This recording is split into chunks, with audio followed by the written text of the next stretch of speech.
Hello everybody. Today I'm going to be making this pretty fall card that's inspired from a card that I saw on Stamping with Tammi, and I'm going to be showing you a few techniques that I learned from her. So let's get started. The card I'm going to be making with you on film is going to be just a little bit different than this one.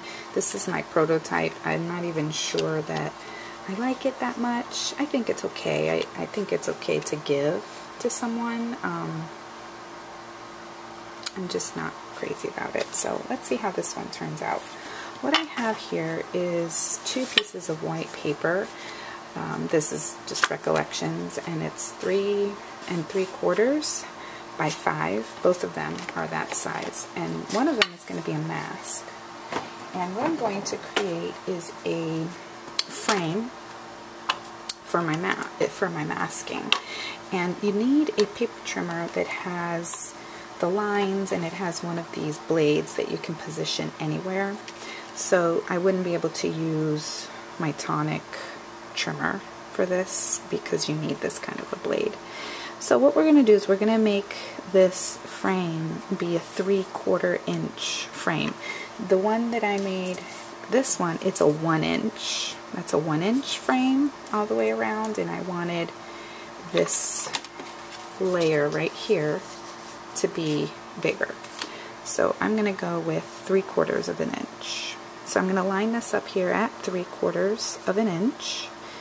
And then I'm going to line up my blade at 3/4 of an inch, which is right there. And then I'm going to go down to 3/4 of an inch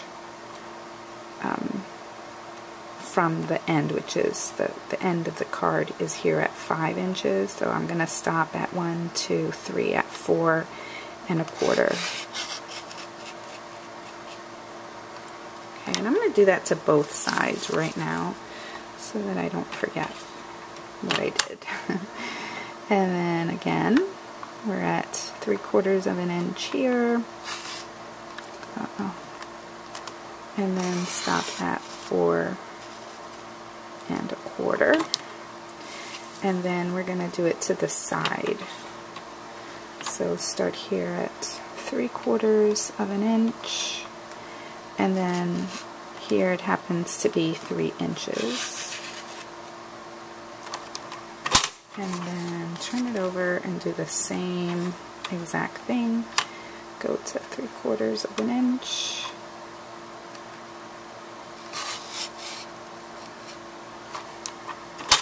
Oops. And then now I have a frame.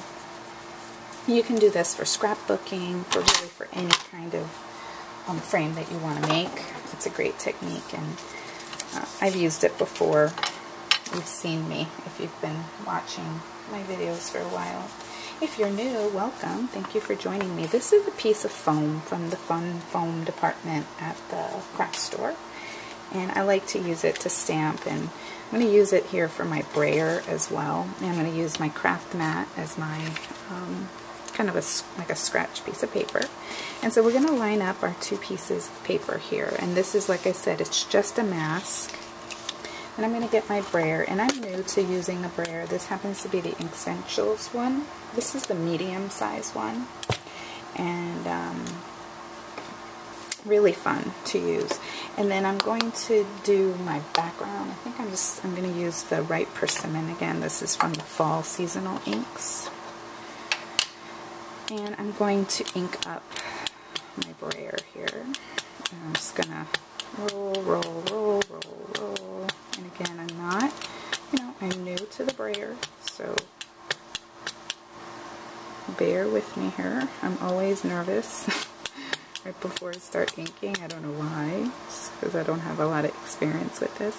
And Tammi says to start from the bottom and then go down, and then just keep going until you get, and you could always add some kind of repositionable adhesive to the bottom of this, I guess. And there, it's not a perfect kind of a thing. It's just adding color, and I really like that. I really like it. And then what I did was I used something else I have used much since I got it. I've been collecting different kinds of sprays. This one happens to be Sponge Sugar Smooch. I bought it a while ago on Blitsy. And so I have a paper towel here just to absorb some of my mess. And this is not an exact thing, it's just kind of where it lands. Okay, and then we can actually dry it. I am going to do that because remember that, oops, sorry, goodness, that I was saying distress inks react with water. So if I went ahead and stamped on this, I wouldn't get the look I want because it's wet. So I'm going to go ahead and dry it.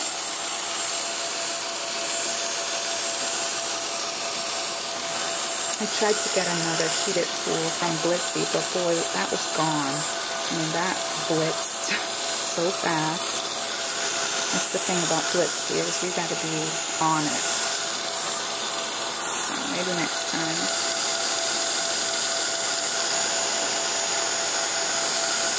Because I see some red in here, do you see that? And so, I know if I've ever had that happen on a hairdryer, usually I think it means it's overheating, so I don't know. Maybe somebody out there knows more than me. What do you think? Is that a bad thing?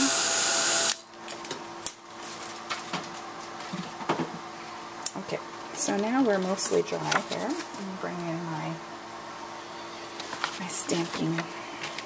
little stamping pad here. And what I'm using is a close to my heart stamp set that I've had. I think it's called Autumn Splendor. I've had it for quite a few years. And just gonna stamp some leaves. I need a block. Okay, I'm gonna start with this little leaf right here. And I'm going to use gathered twigs. So again, I'm responding to my dear friend Robin, who said, make some folly things, Janice. So I'm making her some folly things to see. Ah, I fell off. Okay. Now we're just gonna stamp these randomly and, you know, kind of go out of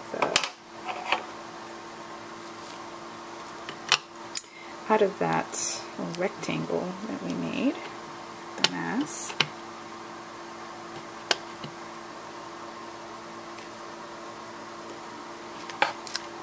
Okay.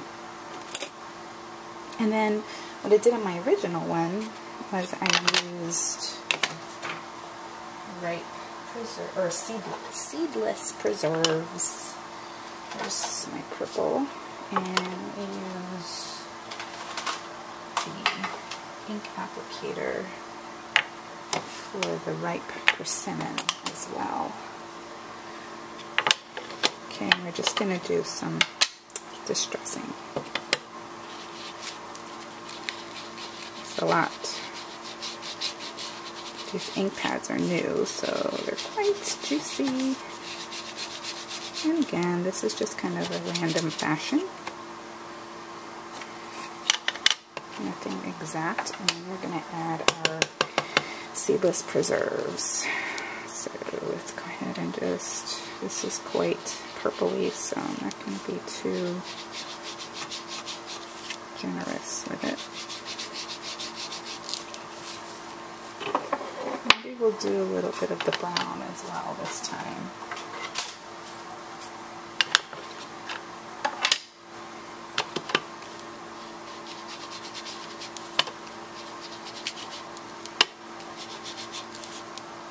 Not too much, just a little bit.